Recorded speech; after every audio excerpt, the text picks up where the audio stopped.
Lauren Necochea, you are back. How are you? I'm great. It's such a pleasure to be here. Well, it's a pleasure to have you. Happy New Year. First off, here we are at the beginning of January, the calm before the storm. The legislative session starts in like 4 days, I think, right? Yeah, it's hard to believe. Yeah, It's back at gonna it. be lit. First thing that I want, you've seen this, this is not your first rodeo. True or false? The first week or two of the legislative session is like a bloodbath with people bringing out things that are crazy. Like everybody's trying to make a statement, especially in the primary session. Like this is the second legislative session that I will be covering. But I realized at the end of last year, I'm like, oh, the first week is crazy. And it's like intentionally crazy. Yeah, well, and it didn't really used to be like that. It used to be a kind of a slow, gentle start. People are getting to town. They're starting to get, bills drafted, or maybe they've been working on something in the interim, and they're refining it and talking to folks. And I think you kind of hit the nail on the head with the primary looming. It's now, and especially, Republicans have those tightly contested primaries. They want to differentiate themselves. They want to get in the news. They want to do something splashy that's going to get a lot of attention. And so, yeah, I think we're seeing that's the new pattern. Man, that's really wild. A lot of the, I was talking to somebody about this, I think it was a week or two ago, public policy person. A lot of the bills that come out too, especially in this season, they're not even real bills. What I mean by that is, I don't mean to disparage them, but people bring bills. There was a bill last year. Oh, this was really dark. There was a bill last year brought by somebody that proposed if you had a miscarriage at home that you would have to take some of the fetal tissue to the hospital so a medical professional could verify that it was in fact a miscarriage and not an at-home abortion.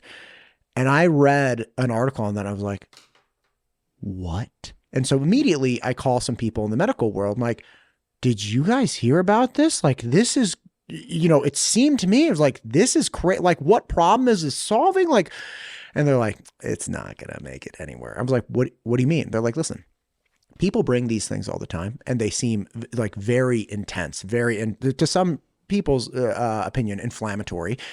People bring these bills all the time, and really they don't get a routing slip, which is the first step. You bring a proposed bill forward, and the routing slip is like, okay, we're going to log this into actual Idaho, and we're going to have the government, and we're going to have a discussion about this. But a lot of these don't even get an RS. They don't even get a routing slip because the committee chair is like, okay, we're not gonna do this year. And even with that, it's like even if it gets a routing slip, it has to go back to the committee, and then there's a full discussion about it. And if it passes the committee, then it goes to whichever chamber you're dealing with. But the person I was talking to, they're like, listen, we don't even pay attention until it gets out of committee. Because people bring so many crazy bills, or at least, she felt they were crazy. It's like they bring so many things that are like, whatever, you just don't even worry about it. Yeah, right. And there's those two routes. I mean, at the routing slip stage, that bill belongs to the legislators. It doesn't even need to go out into the public unless the legislator decides to share it. It's kind of their own personal, private thing. But what we call them personal bills when a legislator doesn't try to go the route of getting an actual hearing from the chair, but wants it out there. They want it. They want the attention. They're courting. When a bill like that comes up, they're courting somebody's approval. Or when Dan Foreman had a bill to basically say, if a woman has an abortion, that's murder, and she can be tried for murder. And, a few years ago, but that was a personal bill, not a bill that he tried to send through the official process. But he wanted some attention, from the groups who have that kind of be extreme, in favor of that. Yeah. Kind of anti-abortion hardliners. He wanted to curry favor, so he wanted it out there. So, okay. Personal bills have 0% chance. Like, when's the last personal bill that ever even got through? Has it ever happened? It would have to. I mean, that it's a dead end process, the personal bill. So you could copy and paste and take the same idea and go the official route. But as soon as you submit it in the House now, they submit it to the clerk. I'm not sure how it works on the Senate, but as soon as you put it out there as a personal bill, it's it's a dead end, and it's supposed to be a dead end. Now, what the shenanigans that were happening in the House is that it used to be filed technically with the House and Means chair. And so you had all the kind of far right Republicans would stand up during days and say, I call for House Bill such and such to be pulled out of House Ways and Means and brought to the floor for a vote. And then everybody, people kind of shut that down following the leadership's, kind of instructions that we're not going to be, conduct business in this way. We're going to use our committee process. Oh, so but they were forcing these votes, and then they would say, "Oh, I pulled my vote to repeal the grocery tax out, or I made the motion to bring this to a vote, and such, Republican legislator voted no on this, and so they're against repealing the grocery tax." So it was a way to get people on the record of voting against something, but what they were voting against is the process of circumventing the committee system. Yes. Okay. So if I may, you have the committee system, which is I bring a bill forward to bear that will be discussed in the committee. The committee can vote for or against. If it passes out of the committee, it goes to the general chamber. Then they have discussion, whichever section you're on, the Senate or the House. Then if it passes through all that, it goes to the other person. Okay. That's the standard way and process, which honors the committee concept, which is we have these people that are more hyper-focused and are going to sit around and beat this up and ask questions. And if it passes out of there, then it goes on to the general body. What the personal bills are doing is they don't go to the committee. They don't talk to the experts. But what you're saying is they had to be filed with Ways and Means, even if it was a personal bill and nobody discussed it. So it gets filed with Ways and Means. And then somebody in the general chamber is like, hey, bring that bill up for a vote. It's like that bill didn't go through the committee. So then instead of people saying, okay, on the merit of this bill, I like it or dislike it, people are like, no, I vote against that motion because we have a committee system for a reason. We need to use the committee system. But then nobody remembers that. They're just like, we tried to pull this bill up for a vote, and this person, Lauren, decided that she didn't like it and she's against, the grocery tax, or she's for the grocery tax, whatever it is. When in reality, you're like, no, I'm just not in favor of this backdoor mechanism to get a bill to the floor for a vote because it should have gone through the committee. Yeah.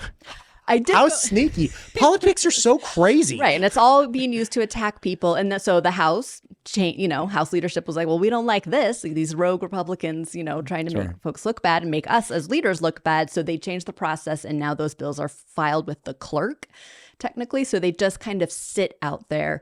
But there is, the committee process is important for all the reasons you just said.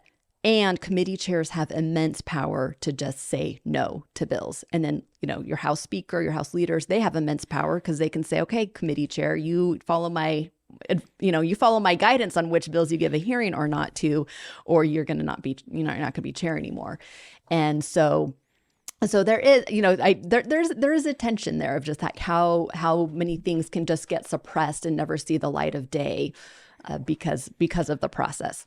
So it's a tricky thing. It's a lot. Every time I talk to you, I'm like, I had no idea. Look, and I typically voted against those kind of rogue emotions on the floor, but I voted for one because one's you're part of the problem. Well, you voted for one. Well, no. This is because a very conservative Republican made a motion to bring out my bill that was to repeal. Oh, so when it's with you, when it benefits you. So I couldn't vote. Well, I couldn't be, attacked for not voting, for voting against my own concept. Oh my God, I hadn't even thought about that. That's so funny. Because if you voted no on the process, you would have been voting against your own ideas.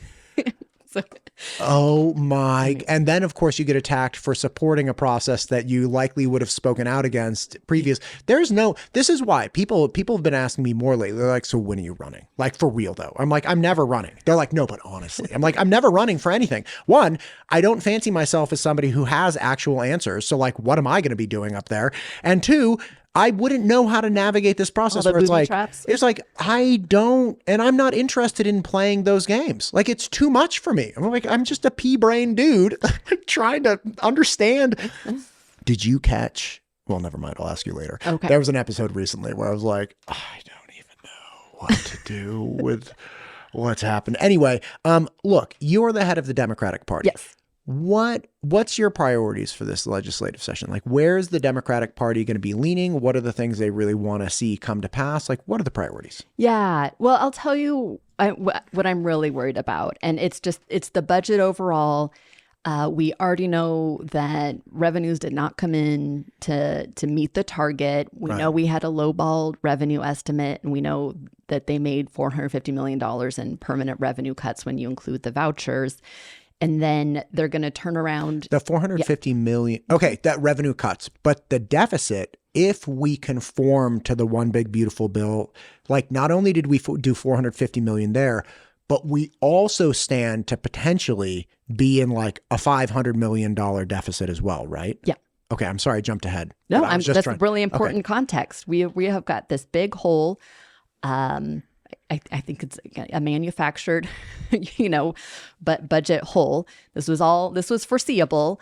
And but here we are, and now they're going to use it as an excuse to permanently cut really good investments that our state needs. And the thing that's on the chopping block that I'm most concerned about is Medicaid expansion. And Republicans have been trying to attack it. They refused to do it. And then the voters of Idaho said, gosh, this makes sense. We put in $1, we get $9.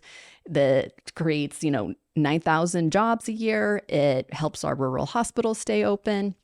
It helps a rural clinic stay open. You can't open a business where you can't open a healthcare clinic where you don't have a certain number of people who have health coverage. The math doesn't work. The math doesn't math. The math doesn't math. And we had all these folks who were in that coverage gap where they earned too much to apply to be eligible for regular Medicaid, but then they earned too little to get a tax credit. So they were in this gap that made no sense to anybody. And voters understood that this didn't make sense. We were hearing from doctors about preventable deaths that were happening, and voters not only passed it, very handily in 2018, but now it's even more popular. And people can say the state has gotten even more conservative with the in-migration of more conservative folks. So the state is more conservative, and still 73% of Idahoans want to keep Medicaid expansion in place. And they're going to use, the Republican leadership is talking about, shutting this thing down because of this budget mess that they created. And that's a real problem. There's just no other place where we put $1 in the budget and we get $9 back. And vouchers is certainly kind of the opposite of that. In vouchers, we're replacing private money and, to the tune of, $5,000 per kid. And that's going to, tends to go to better off families who don't necessarily need those funds. So that is my biggest concern. I think protecting Medicaid expansion and making sure we're wise about any other tax policy changes. The Medicaid expansion really, and again, the way it was described to me last year, it was, look, there was this hole in coverage, right, where you have essentially this working poor class, somebody making, let's say, $25,000. They make too much money, but too little money at the same time. So they don't get like this full coverage, but they also aren't getting this other coverage over here. And it was this like pocket where people are working. And last year they made revisions where it was like, didn't they install like a work requirement or like a volunteer requirement? So it was like, okay, so if you're worried that people were just sitting at home eating bonbons, collecting this, is like, no. There's like a work/volunteer requirement here, like all these things in place. So the point is, you have these checks and balances to make sure that this money is in fact going to the donut hole of people that it was intended to, people that are working or are engaging and bettering themselves that just can't afford coverage. That, if you take that away, right? So not only did Idaho overwhelmingly want it, I wasn't here, but like people voted for it, right? And overwhelmingly were like, yes, this is what we want. We're in support of this. So not only do you have the populace in Idaho overwhelmingly and conclusively saying this is what we want, you also have it costs Idaho about $100 million to have this expansion, but the federal government puts in $900 million. So roughly $1 billion of money is generated in Idaho for this, right? I don't know what multipliers are, but if you insert $1 billion into an area, yes, you have jobs, but even with those jobs, then you're employing plumbers, you're employing, housing Absolutely. contractors, you're employing all kinds of other things. Yep. So the actual multiplier, it's not $1 billion. It's like 4 billion in economic activity or something. I don't know the exact numbers. And again, I don't know if it's right or wrong. I'm just looking at it saying like, okay, how do we replace that? And at the end of the day, you're going to have like 70,000, 80,000 people who lose healthcare. And it's like, okay, if that's good for Idaho, okay, why is that? If that's bad for Idaho, okay, why is that? Right? I don't understand the benefit that Idaho gets by removing those people off of insurance rolls, right? Like, is there an argument for like, we will be better off if we do this because of X, Y, and Z? Or is it really just, hey man, I don't like spending $100 million, which is fine. Like, I'm like, hey, look, I don't like spending $100, right? Yeah. 100 million is astronomical dollars to me. But I do like the idea of if I spend one, I get 40, right? Because if we spend $100 million and we get $4 billion of economic activity, that's a 40x multiplier. So like, could you help me understand the argument that people are advocating for getting rid of it? You might have to have them come on your show because, actually don't have them come on your show. Lauren, I have everyone on the show. You know what's amazing? Every time I have somebody who's conservative on the show, left-leaning people hate me. And every time I have, you on the show, right-leaning people hate me. Nobody gives me kudos when I have you on. Like the people that support you aren't like, hey, Matt, great job. It's crickets. They don't care at all. But, and then same thing with the conservative. I have Ron Nate on. I don't have a lot of conservative people call me, hey, Matt, thanks for having Ron Nate on. Like, really happy about that. Everybody just gets mad at me all the time. Well, yeah. I have everyone. Yeah. Maybe you are ready to serve in the legislature because, people, you get a lot more of the, the critical feedback than people just saying, yeah, I like that you did such and such. But I think you're totally hitting on it, that the opposition is purely ideological. I don't like the idea of, government solving any sort of type of problem. I want the government to not do things, and so let's not do this. But the cost of it goes well beyond healthcare, and it's really important for healthcare. But when a clinic can set up and they hire a nurse, and then the nurse gets her oil changed down the street, or Sure. the receptionist buys lunch. You got cell phone plans. You got everything. All of that has a ripple effect throughout local economies, and it's much more important in rural Idaho than in our urban areas. But it is important everywhere, and it makes an impact everywhere. And to take all of those dollars circulating in our economy, stimulating economic growth, and take them out is not going to be good for the economy. That's going to have a depressive impact on the economy at a time when, nationally, unemployment is the highest it's been in 5 years. If you do all of these kind of contractionary things all at the same time, that's going to slow down the economy. So it's bad for everyone if they shut down Medicaid expansion. And it's also, one of the reasons, and I was part of advocating for it, is that we were able to replace this coverage deal, this deal where we put in $1 and we get $9 and pay for things that we were otherwise paying for with 100% property tax dollars or 100% state tax dollars. So we had an indigent care fund that was funded by by property taxes, where, because someone shows up and they get in a car accident, they have a stroke, whatever, they show up in the ER.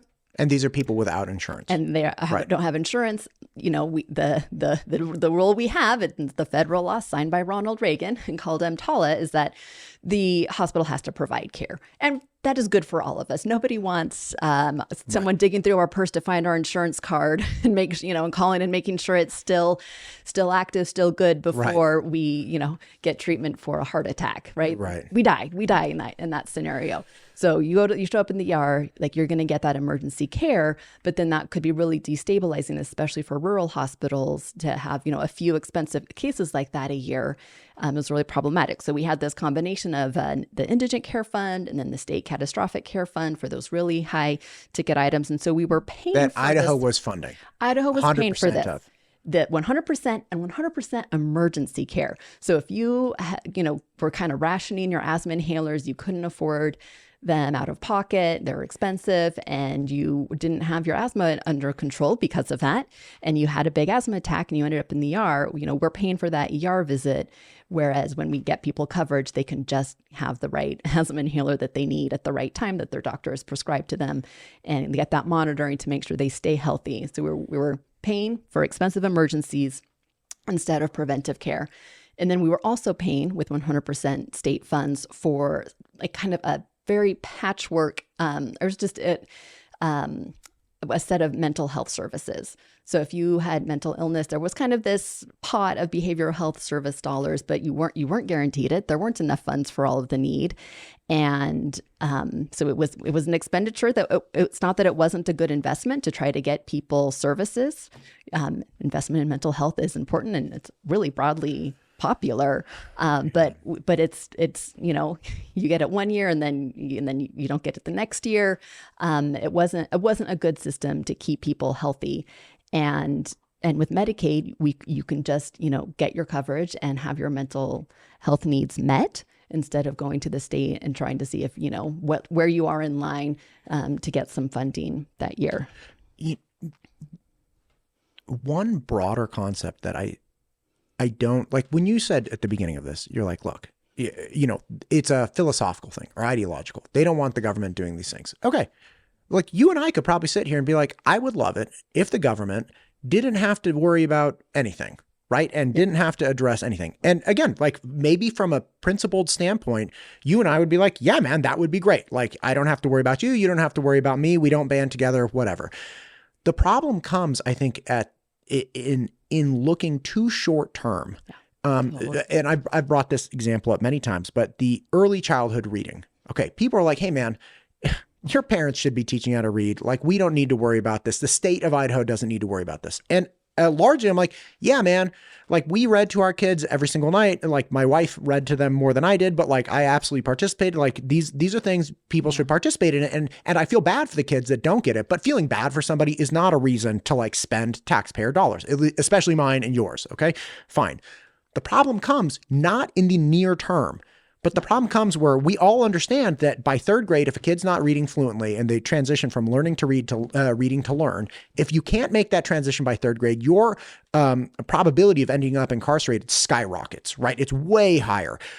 What that means is we avoid spending the $5,000 because I shouldn't worry about your kid reading and you shouldn't worry about mine. Yeah, I can believe in that principle. But push it 20 years later where it's $60,000 to $70,000 for every person that becomes incarcerated. So if you're looking at the astronomical cost for the Idaho Department of Corrections, you're like, okay, how can we drop that budget?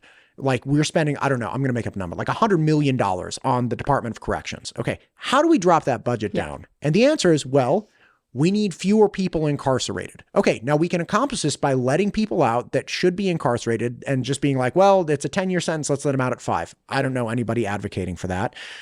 Or we can choke off the people going into it, not choke them off. Like we can make it so that the people, if we had 10,000 people that were going to move into it, we bring that number down to 7, not because we're not prosecuting or arresting crimes, but because we've created an environment where fewer people commit crimes. Okay. If we can do that, okay, how do we do that? Well, if they knew how to read, they could exchange some gainful employment for money and be living a different life, right?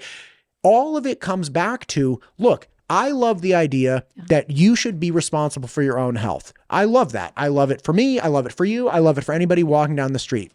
And I think that would probably work if we didn't all have the agreement that, hey man, a 12-year-old shows up to the hospital and they've been in a car accident and their parents don't have health care. Yeah. We're not going to let the 12-year-old die, or a 55-year-old accountant. Everybody always goes for kids, but it's like, if Jerry, the accountant who's 55 shows up and he's been in a car accident, we're going to save Jerry's life too, right? Because we have that agreement, you can argue to not pay the money up front, which is totally fine. And I do not like the idea of paying that money. But what I like worse is that we're going to save $100 million, but it's going to cost us $1 billion because we have this other hanging obligation that we collectively agree, don't let Jerry, the accountant, die, and don't let his 12-year-old son die either. Like these people need to be cared for. We live in the United States. taking those two positions where it's like, okay, yeah, we want to save money, but we have this obligation over here and nobody's advocating to let people die. Right. So what is the cost there? And is this $100 million less than that cost? Right. And if the cost of taking care of Jerry and his son, it was only $50 million. They're like, okay, so wait, you're saving $50 million by spending 100. That doesn't make sense. But it's not that way. It's like, okay, the $100 million for Medicaid, at least people have explained to me, $100 million for Medicaid, that saves us like $2 billion or something. Not to mention, yes, to everything you're saying, but not to mention the public safety gains. I mean, we want less crime. Humanitarian gains, yeah. So we have safer streets, and we don't have people breaking into our houses, right? Not to mention, the cost of incarceration is something we are dealing with, and we have high recidivism rates. And one of the things we can do to make that better is to make sure when that person leaves, if a behavioral health problem is at the core of that, that they walk out the door and they can get mental health treatment, they can get addiction treatment, and those things that are going to help them stay on a healthier, crime-free path. But yeah, we absolutely have to think about this generationally, because today, the parent with untreated depression is going to have a harder time reading to their kid. I mean, that's going to maybe, just like to talk basics, but also holding down a job.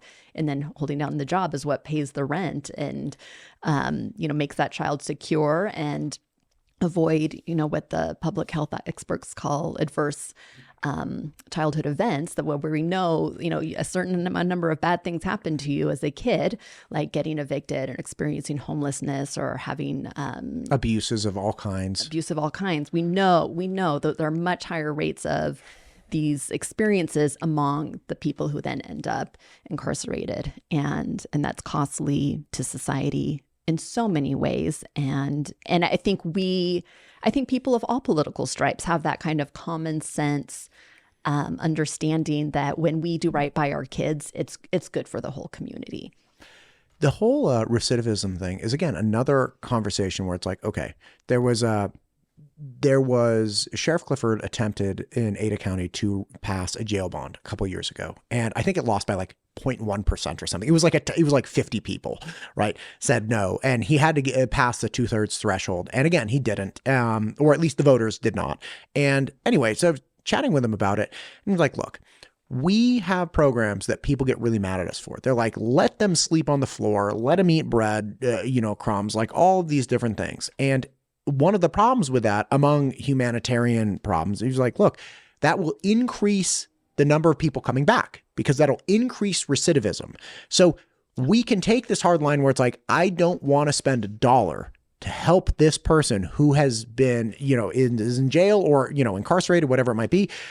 I don't want to spend $1 for that person. It's like, okay, that's fine. What if I tell you that $1 is going to prevent this person from coming back? Because you can not spend the $1 and then they're going to be back and we're going to take your money anyway, because we have to house, we need electricity. They have a right to a shower and medical care, all these things. So it's like, okay, would you rather them be gainfully employed, providing their own medical care, buying their own car, doing these things?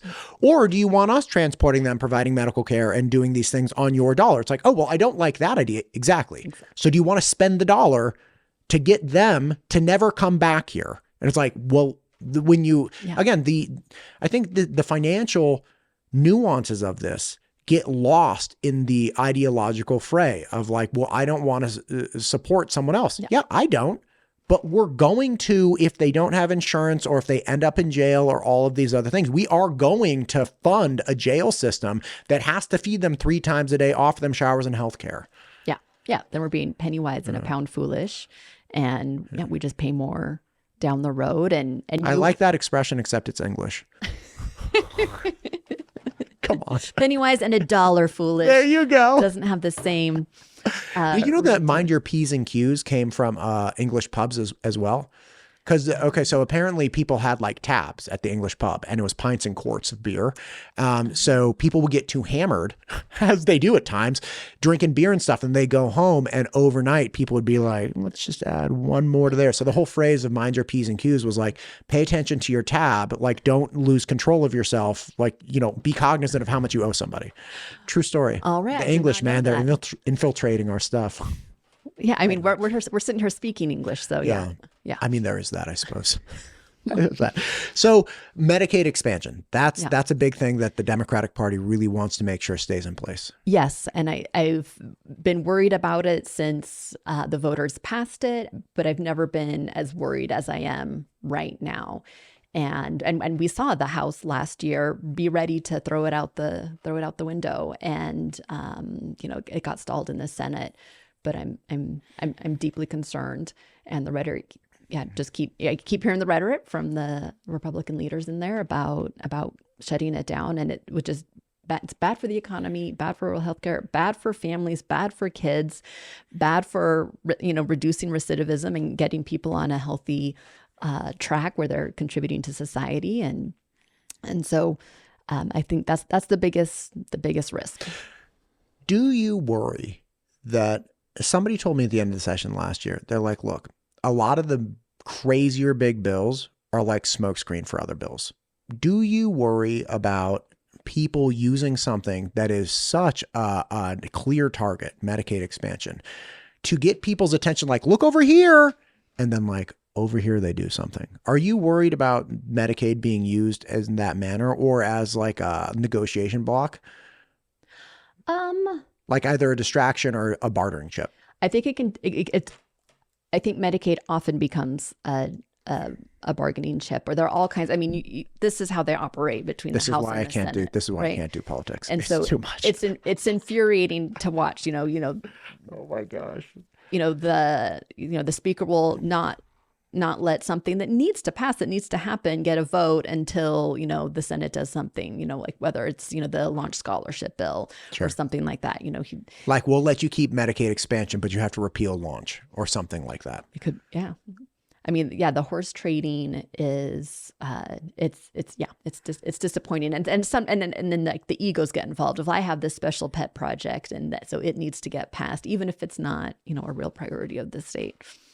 Do you think that it would be political, for lack of a better term, suicide for people in a primary session to be going after something that was so overwhelmingly favored by Idaho voters? I want to create a world where there are consequences and political liability around that. Unfortunately, I think what we're seeing is so much of the pressure is coming from that extreme faction, and the mailers that they come from Virginia, they come from this money coming from out of state, and it's opaque, and it's hard for voters to understand where these attacks are coming from, but they aren't focusing on meat and potatoes things and common sense things like Medicaid expansion. They're focusing on inflammatory culture war things. They're using these gotcha votes that we were discussing earlier and distorting the truth. So I think there's a lot of Republicans are bracing to be attacked on, just wild and crazy things that have nothing to do with, keeping our schools strong, making sure our budget is structurally sound and structurally balanced, and just things that because of this outside money flowing in and what they focus on, those aren't really the things that should be at the forefront of the debate, are not. Do you, when you say Republicans, do you think it's all Idaho politicians, or do you think the Democrats are immune from mailers and whatnot? We are not. The difference is where the Republican primaries, there are just more contested Republican primaries. So that's where a lot of this infighting happens. Then when we get to our swing districts, I mean, there's an outside group that was already attacking Steve Birch this fall. That's how much money they have, that more than a year before the election, they're out there attacking him with this. They had these gross mailers and maybe it was a billboard or mailer. But the ad was basically, have you seen this guy? He's going to try to knock on your door and try to make it sound like a scary thing, when Steve Birch is known and beloved in his community for knocking on door doors, knocking, so he can talk to his constituents and find out what's on their mind. And when I served with Steve, I would hear him all the time say, well, when I'm out talking to people, they're really concerned about X and they're not concerned about Y. And I just don't think there's a legislator in the building who is more in touch with what his voters are thinking about. And it's because he goes out there and he does the work, and then this slimy group is trying to say, don't open the door for this guy because they know he's effective. and so they, they're attacking him for doing the work that we would want all of our leaders to do, which is to reach out to voters and see what's on their minds and what problems they want solved. We should be talking. We should be talking to people that you agree with, to people you disagree with. We should be, which is why I always have both sides on, by the way. But we should be communicating. And even though, like, that's just the way this goes. And if Steve wanders around and he's like, hey, I actually, like, whether or not you want to vote for me in the future, right now, today, I represent you. So if you're mad at something, give me an earful. Yeah. If you're not mad at something, okay, that's fine. If you have a concern about something, I'm here to hear. But like, you don't even have to vote for me in the future. Right now, we can acknowledge I represent you. And if you got something to say, man, just say it. He pounds the pavement. He has sent invitations to his town halls to every voter in his district. He's, spent the money to invite Republicans and Democrats and independents. Anybody to his town halls to hear from him and to ask questions. But there are cases where these outside groups are attacking Democrats, but it's in those swing districts where they turn it up. So, but we just don't have as many contested primaries. So that's why it's much more of that is happening on the Republican side in the primary. Terrible. I hate it.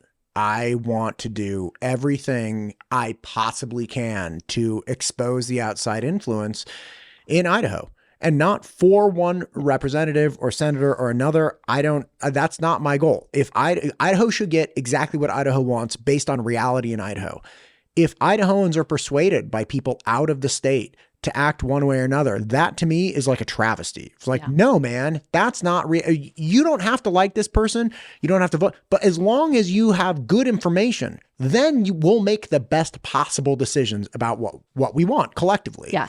Yeah. And there's a great bill that's an example of that. It's the bill. It was sold as a parental rights bill, but it swept away every kind of mechanisms we had for like teenagers to be able to consent to their own health care. And I stood up and said, well, in the debate, this is going to be a problem for, child victims of sexual abuse if it's only a guardian who can consent to a forensic exam, right? And we heard that, like we were hearing this kind of from law enforcement. I stood up on the House floor and said it. So anyone who pretends they didn't know this was going to be an issue, maybe they went to the bathroom while I was saying it, but it was clear that this was going to be an issue.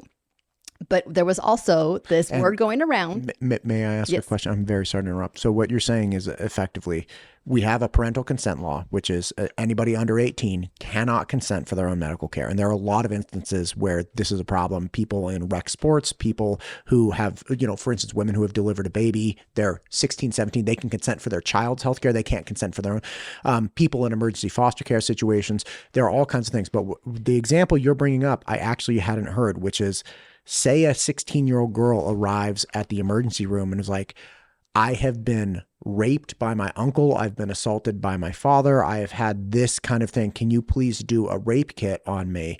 And they're like, we're going to go ahead and need your dad to sign off on this. And she's like, nope, hang on. I'm accusing him of rape. I'm asking you to collect evidence right now. And they're like, nope, and there's no police intervention or judge intervention that can intervene and say, no, like treat this poor girl. That is my understanding that this is the problem. God. And the way the law was written was like, and this supersedes every statute that could possibly be out there on the law. So it was sloppy. It was meant to be sweeping. And then, but the buzz was that this vote was going to be a litmus test for one of these out-of-state organizations, and they were going to attack Republicans if they voted against it. So that was the buzz. People knew that this was on the litmus. It was on a list of bills that you had to vote for, or you were going to get attacked. So every single Republican voted for it in the House and in the Senate. And we knew there were going to be these issues, and there continue to be these issues. And I mean, it's a suicide prevention problem. If a kid calls the suicide hotline, like there's only so much that person on the other end can do without parental consent. I actually spoke with Lee Flynn again recently, in charge of the suicide prevention hotline, and her articulation, or at least my understanding, was: look, if somebody calls and they're like, I'm going to commit suicide, the suicide prevention hotline can absolutely help them because this is a life-threatening situation. Yeah. Just like if you're in a car accident on a field trip and, you know, you're bleeding to death, they don't need parental consent. They're like, this kid's going to die. Let's take care of him. The problem comes after the fact where somebody might have had a horrible thing happen from a family member and they call, they're like, I'm going to commit suicide, right? This is terrible. And Lee's team talks the person down.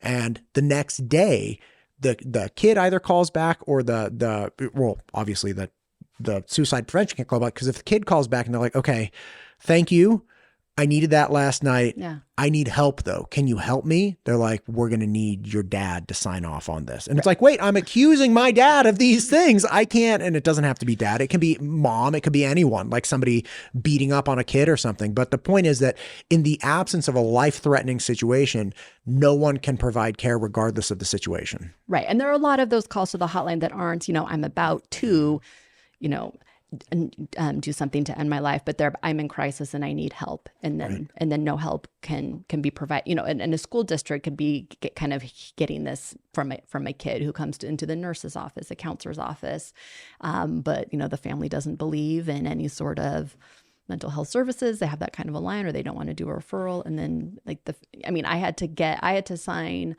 a waiver saying, you know, my kid can get Band-Aids and you know, just real basic stuff now. And I don't, it doesn't pass the common sense test.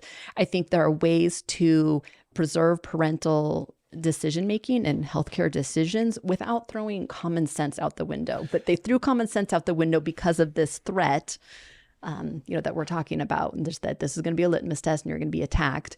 And the attack's not going to be a good explanation of the legislation. The attack is going to, you know, be some distortion of, you know, this you know, this legislator doesn't want doesn't want parents to be able to decide. Right. Whatever. Some sensationalistic thing. I broadly agree with the concept. Okay. So like help me understand this. I agree. You should not be doing things to my kid without me consenting. However, if, you know, I can see situations where there's like this gray area. Now, if my kid was going skiing on bogus, I would absolutely talk to somebody about like, okay, in the event that they're skiing and they get injured and you can't reach me because you're on the side of a mountain or I'm unavailable. Yeah, you can treat them. You can give them Tylenol or something, or you can treat them whatever, right? Even outside of a life-threatening thing. How do we structure a revision to this law? Or how would you propose structuring a revision to this law that honors my intent, which is you're not touching my kid without my consent, but also recognizing that I, as a parent, may also want, like, is it a series of waivers where I'm like, okay, they're going to bogus. I would like to sign this thing saying if they like have a compound fracture, you can give them some painkillers until you get a hold of me, right? Something like that, where we have these carve outs for like, okay, and then here's common sense, or rather, allowing parents to elect to help have their kids be protected. Like, how would you revise the law to accomplish these things? I don't think we had a problem that we needed to solve. I mean, we have these things on the books already. I mean, it's not that they're, you know, a doctor's not going to go do surgery on your kid. Well, in other states, unless there's in other states, that's a concern, right? So what I'm saying is I understand the national concern, and I, as a parent, broadly agree with this. And if you're like, well, Matt, I understand you agree with this, but I don't think it was a problem. It's like, it doesn't matter to me. I agreed that I don't think you should be doing anything medically to my kid without my consent, right? And if you're like, yeah, but we don't have any examples of that, I'm like, I don't care. I don't want anyone doing this, right? Yeah. So now that we have that law in the books, how would we revise it to, encapsulate some of the more common sense things that you and I absolutely agree on? So we already had parental consent. I mean, if you sent your kid to summer camp, you were doing that. But this wasn't new. For years, I've been sending my kids to summer camp, and I said, yes, I authorized all of these things, sure. Right? So we already had these protections. What this bill did was just took all of the nuance off the table. And all of the, like you talked about, a 16 or 17-year-old giving birth who wants an epidural, and needs a parent to approve that. So prior to this law, the hospital could say, this 16-year-old is delivering a baby. She is asking for an epidural. We're going to give her an epidural. There were prior to this law, there were certain things that older kids could self-consent to. Okay, like an epidural if you're delivering a not baby. a 5-year-old, but there was, and you know, you're going to have to bring a healthcare lawyer in here to talk to you through all of the nuance because Do you know one? Do you want me to get you one? Yeah, I would love to. Okay. Because this is what I really want to understand. If you're saying, look, there were these carve outs, there was already parental protection. Okay. A kid goes to summer camp. You can't give them birth control and other things. Okay. That was already illegal. What this bill did is it stripped away all of the 16-year-old wants an epidural because she's delivering a baby. It stripped away all of that stuff. So now we have to get parental consent. But if the parents are party to the problem or the parents are unavailable, that's where this donut-shaped hole appeared in this crisis. So I would love to know, look, what was it beforehand? What were the carve-outs? What is it now? And is there a way to revise it so the 16-year-old delivering a baby could consent for an epidural, or like a teenager who has been traumatized or abused can go to the hospital and say, I want you to collect evidence because I was abused. And they're like, well, I know the accused that you're saying is, you know, the person there, but they still have to consent. Like, I would love to talk to somebody about like, what is the case law around this now? And how do we navigate it so we revise things? So my concern of, I don't want people doing things to my kid without my consent can be married to, and the epidural. And some common sense. Some common sense. Listen, Lauren, listen to me. Raul Labrador, our attorney general, is about to leave to go to the Supreme Court to argue that Idaho has a right to say biological men should not be in sports for biological women. Now, I'm not even asking you what you think of that. Mm-hmm. What I'm saying is when you sit here and say, yeah, but we just need common sense. I'm like, we are living in the craziest time ever in the history of ever. So like, we shouldn't default to, you know, common sense. I don't even know what that means anymore. Well, right. But I think the people of Idaho do. And I don't think like this bill that just swept through all these basic baby out with the bathwater. I'm not saying like that the law didn't say use your common sense. Like the law had specific, you know, scenarios. Sure. Where a teenager could say, I need this, that, or the other thing. And also wasn't so sweeping that it made it feel like a teacher feel like they couldn't give a kid a Band-Aid for a paper cut. Sure. Right.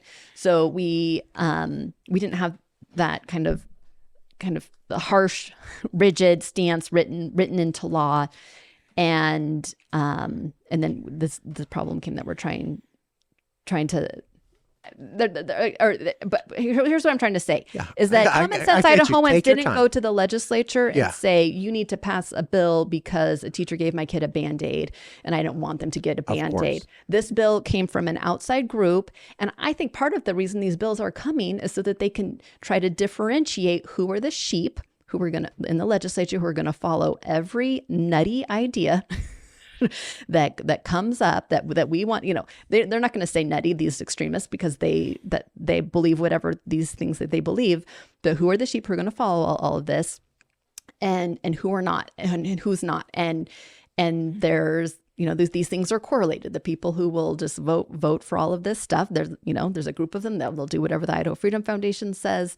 They'll follow whatever, you know, kind of far-right conservative extreme whim of these groups that bring these bills, and then who's going to think for themselves and say, oh wait, this could create a problem because this group wants to take out those people in the primary, and then so they'll, you know, like with the, you know, the library, you know, book banning liability bill, they, you know, what ends up on the palm card and the attack ads is this person voted to put, you know, porn in your, you know, to give your child porn. Oh yeah, right. Yeah. There was that big billboard with former rep Julie Yamamoto, right, of her like on a Playboy magazine, and she was like, "It's the only time I'll ever be on the cover of Playboy." Right. Like she took it in stride, of course, but that's a great example of what you're talking about. And it's not really even about the books. It's about, I think, a lot of what this far right is doing is they're trying to engineer opportunities to make, you know, get these people on record doing something that I think is common sense to me. Let's not, you know, ban books and create these systems where people can sue the libraries.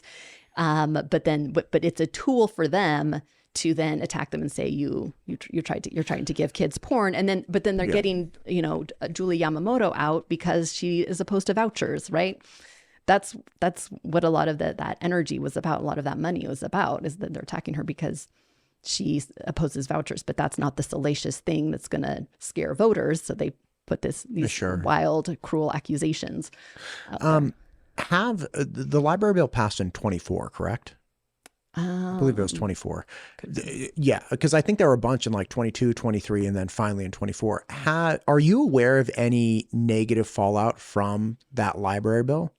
Because I know a lot of people were very concerned. They're like, this is going to be a route to generating revenue. And there have been some instances of like challenges. But overwhelmingly, people, like, there are very good metrics. Like there were some gentlemen running for the Meridian Library District that were very concerned about a book called, I think it's called Let's Talk About It. And there is explicit sexual content in this book, 100%, right? Genitalia, sexual positions, the whole thing. But the book is actually intended for education. Like, I looked at it initially and I was like, whoa, like, this is definitely people having sex. But then I realized, I'm like, okay, but it's very easy to see this is not pornography for pornography's sake. This is literally like, if somebody wanted to know about this stuff, this is, again, it was all artistic renditions. It wasn't actual pictures, but it was like, okay, I can see the very, very clear argument that it's like, yeah, man, as uncomfortable as it may be to envision somebody wanting to have education about sex and going to a library to understand it, like, this is clearly that intent, or at least it seemed it to me. Now, I'm not advocating for the book or not to be in there, but the carve out is like, if it's for, educational purposes, then it's going to stay. So people have challenged it, and the ruling bodies come back to like, yeah, look, this is explicit content, but it's not intended to be used like a Playboy magazine. This actually is written to be educational, and it is informative. I'm like, okay, I wouldn't necessarily check it out, but I understand that we have these tests and metrics. People were very concerned though in 24 when the library bill passed. They're like, all of this terrible stuff is going to happen. And have you seen any of the concerns play out? I mean, there was a small library in Donnelly that said we can't separate out we're small, we're tiny. We can't separate kids' books from adults' books. We are like, kids can't come and roam the library without parental consent. Yeah.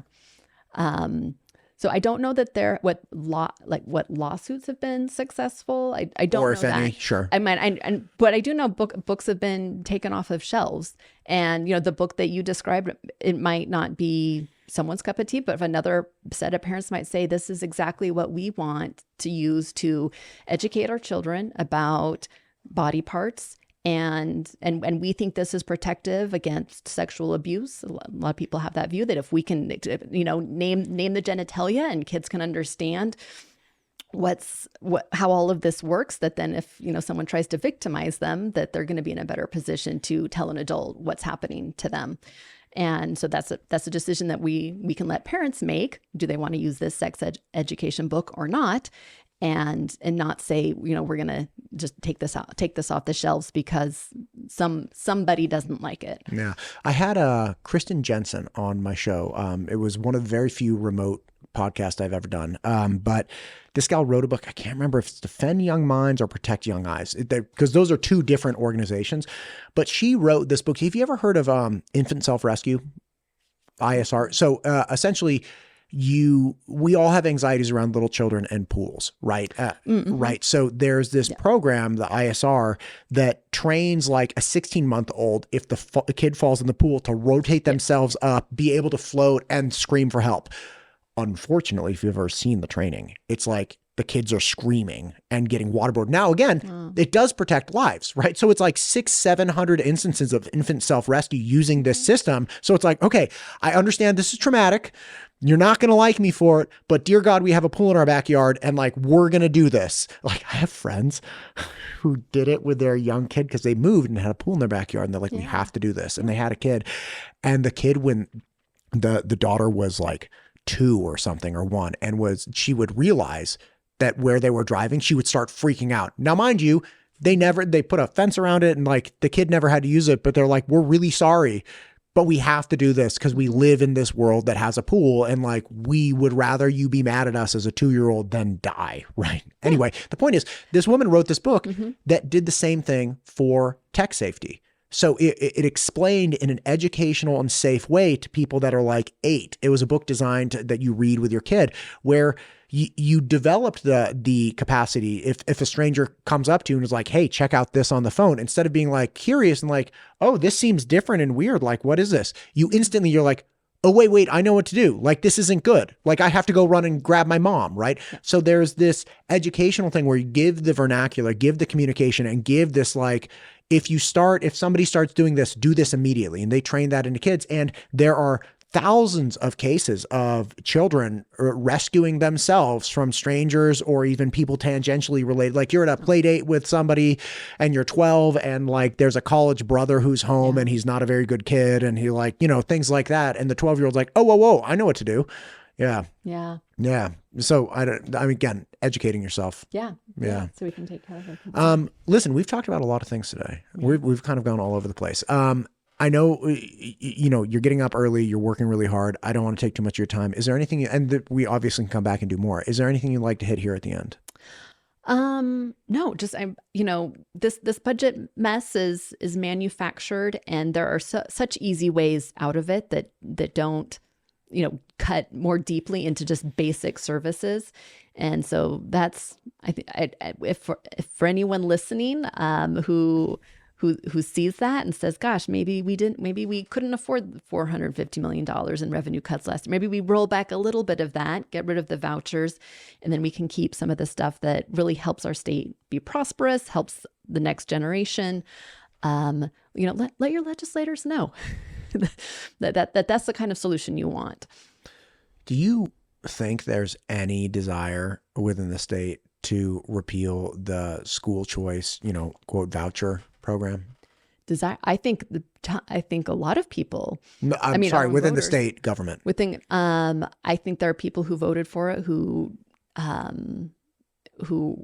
with concerns, the same concerns we discussed about how they would get attacked in their primaries. Now, do I think it's going to be hard to undo? Yes.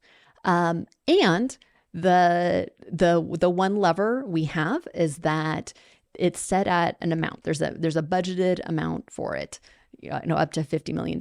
Like the good part, bad part is that it's a system where, however you get in line, right, you get it or you don't. And it's not everyone could be eligible for it is not automatically going to get it. And what that means is that we can titrate that. We can say, no, we only have money for $30 million this year. So even if we aren't going to repeal it entirely, which would be my preference, there are options. There are levers we have to say, gosh, we can't afford so many vouchers. Is there a need orientation? Meaning, if you have a family that makes $300,000 and a family that makes $40,000 or $50,000, is there a designation within the law to say preference goes to the lower income people? Not fully. There were some provisions made so that people could, if by your income level, you were eligible to get it kind of in advance. There was a pocket of the money for you to get it in advance, but that was not the whole pile. So there are plenty. I mean, you can be, I don't know, richest family in the state, sure, and be eligible for it.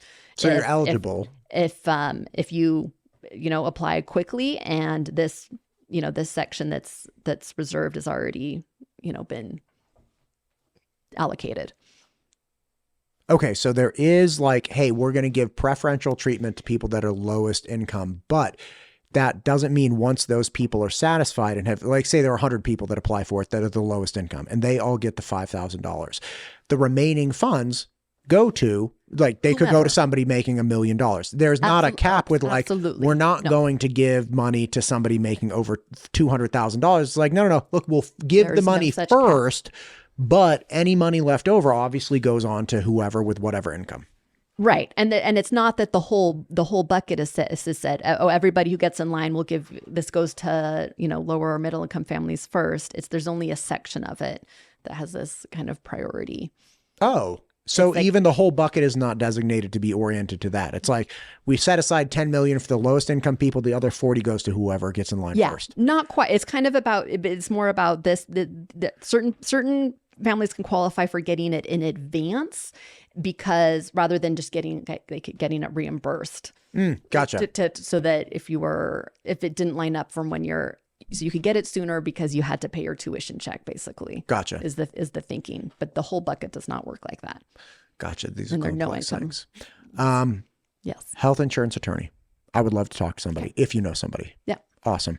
Listen, I appreciate you. Thank you for making the time to come in. As always, I enjoy the conversation. And man, I feel like we're gonna be meeting quite a bit throughout the session. Oh, buckle up. I am. And you know what? Your counterpart, Dorothy Moon, has never come on the show, and I've invited her many times. I hope this session is the session when I get to meet her and interview her, because we need to talk to both sides. And